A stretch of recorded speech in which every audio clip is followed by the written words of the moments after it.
Hello મિત્રો આજે વાત કરવી છે એક એવા હથિયારની કે જે સાવ નાજુક છે, વજનમાં ખૂબ હળવું છે અને છતાંય એનાથી થયેલો ઘા એ હૃદયને આર પાર વેતરી નાખે છે. સમજી ગયા ને? જીભની વાત. મિત્રો, આપણા જીવનમાં આપણે બે વસ્તુઓ સતત જોવાની થાય, એક પરદોષ દર્શન અને બીજું સ્વદોષ દર્શન. મિત્રો, પરદોષ દર્શન કરવું ખૂબ જ સહેલું છે, પરંતુ સ્વદોષ દર્શન કરવું ખૂબ જ અઘરું છે, કપરું છે, કઠિન છે, પરંતુ ખૂબ જ લાભદાયક છે. કારણ કે જ્યારે આપણને આપણા દોષ, આપણી ખામી, આપણી ઉણપ દેખાય ત્યારે એને સુધારવાનો આપણે પ્રયત્ન કરીએ અને એમાંથી બદલાવ લાવવાનો આપણે પ્રયત્ન કરીએ. બાકી અન્યના દોષો જોવા, એનું વર્ણન કરવું, એની નિંદા કરવી, આ બધું કામ તો ખૂબ સહેલું છે.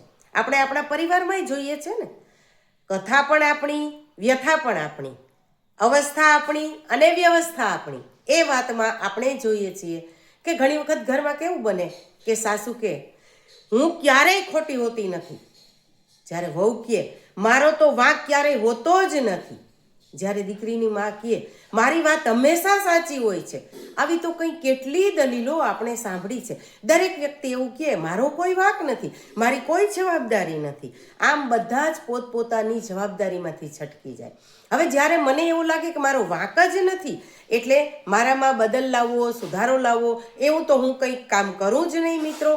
અને ત્યારે આ જે સ્વદોષ દર્શનનું કામ છે ને, એ આપણને ખૂબ જ ઉપયોગી થાય. દુનિયાની અંદર આપણે જોયું છે કે જે લોકો પોતાની જવાબદારી સમજે છે એ લોકોના જીવનમાં કુદરતી આપત્તિ સિવાય બીજી મોટી તકલીફો ભાગ્યે જ આવે છે. કારણ કે એ પોતાની જવાબદારીને સમજે છે, પોતાના સ્વદોષનું દર્શન કરીને એમાં બદલ લાવવાનો પ્રયત્ન કરે છે. પરિણામે એના જીવનમાં ખૂબ જ સરસ રીતે બધી જ વ્યવસ્થાઓ ચાલતી હોય છે.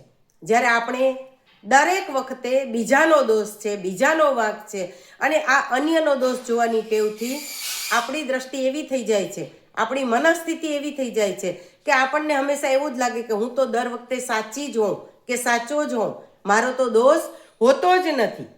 ભૂલ પોતાની હોય છતાંય ઘણા બધા એવા વિચિત્ર લોકો આપણા સમાજમાં, આપણા પરિવારમાં આપણને જોવા મળે કે પોતાની ભૂલ હોય છતાં પણ પોતાની ભૂલ સ્વીકારીને પોતાનામાં બદલાવ લાવવાની બદલે, માફી માગવાની બદલે અન્ય લોકોને, સામેવાળા લોકોને ખોટા સાબિત કરવા માટે તનતોડ મહેનત કરે અને દુઃખી થાય.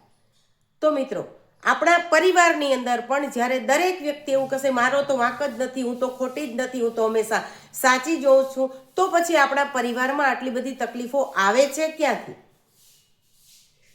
અને જો આમને આમ ચાલશે તો આજે કેટલા બધા દીકરા દીકરીઓના ઘર તૂટે છે. તો જો કોઈનો દોષ જ નથી તો આવું બધું શા માટે થાય છે?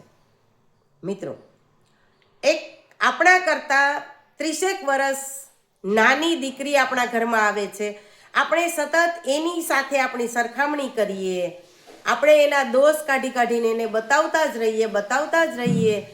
આવું જ કરવામાં આપણે આપણા દીકરાના પરિવારને વેર વિખેર કરી નાખીએ છીએ. મેં આટલું ભોગવ્યું હતું, મારે આમ હતું. અરે જે હતું તે અત્યારે દીકરાના પરિવારને વ્યવસ્થિત વસાવવો એ મા તરીકે શું આપણી ફરજ નથી? આપણે માત્ર દીકરીની માનો વાંક કાઢીને છૂટી ના જઈએ. આપણી પણ કોઈ ફરજ છે. હું પણ દીકરાની માં છું તો મારી પણ કોઈ ફરજ છે. એ ફરજ આપણે ન સમજીએ તો કેમ ચાલે? અને હું તો ત્યાં સુધી કહું છું કે જે યંગ કપલ છે, દીકરો અને દીકરી, એ કેમ નથી સમજતા કે આપણા બંનેના મમ્મી પપ્પાએ પોતાની જિંદગી જીવી લીધી છે, એણે એની જિંદગીમાં બાંધછોડ કરી જ હશે તો જ એ આ લેવલે પહોંચ્યા હશે.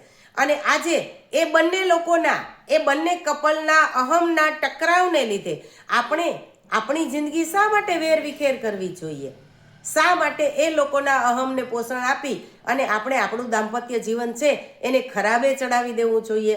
આટલું શું યુવાન દીકરા દીકરીઓ ના સમજી શકે? પોતાનું લગ્ન જીવન ન બચાવી શકે? આવો એવા કેટલાય આપણે અનુભવો જોઈએ કે જ્યાં કારણ વગર વહુના, દીકરીના કે કોઈ પણ લોકોના વાંક કાઢી અને પરિવારની અંદર અશાંતિ ઊભી કરવામાં આવતી હોય. ચાલો જોઈએ.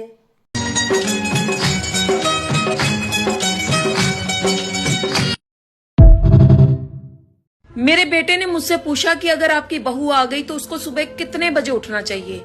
मैंने कहा कि अगर वो सुबह 10 बजे उठती है तो इसमें मेरी बेइज्जती हो जाएगी, क्योंकि मैं खुद 11 बजे उठती हूँ।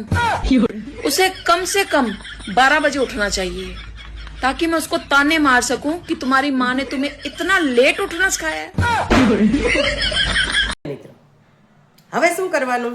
ચાલો આપણે બધાય સાથે મળીને આપણા સ્વદોષને જોઈ આપણું ભલું શેમાં છે એ વિચારી અને એ પ્રત્યે જાગૃત બની જઈએ. શુભમ ભવતુ, બધાનું કલ્યાણ થાય, શરૂઆત આપણાથી થાય. તો એના માટે સુધારવાની શરૂઆત પણ, પરિવર્તન લાવવાની શરૂઆત પણ, વૈચારિક ક્રાંતિની શરૂઆત પણ આપણે જ કરવી પડશે. તો ચાલો આપણે એ ક્રાંતિ તરફ આગળ વધીએ. આવતીકાલે ફરીથી મળીશું નવી વાતો સાથે.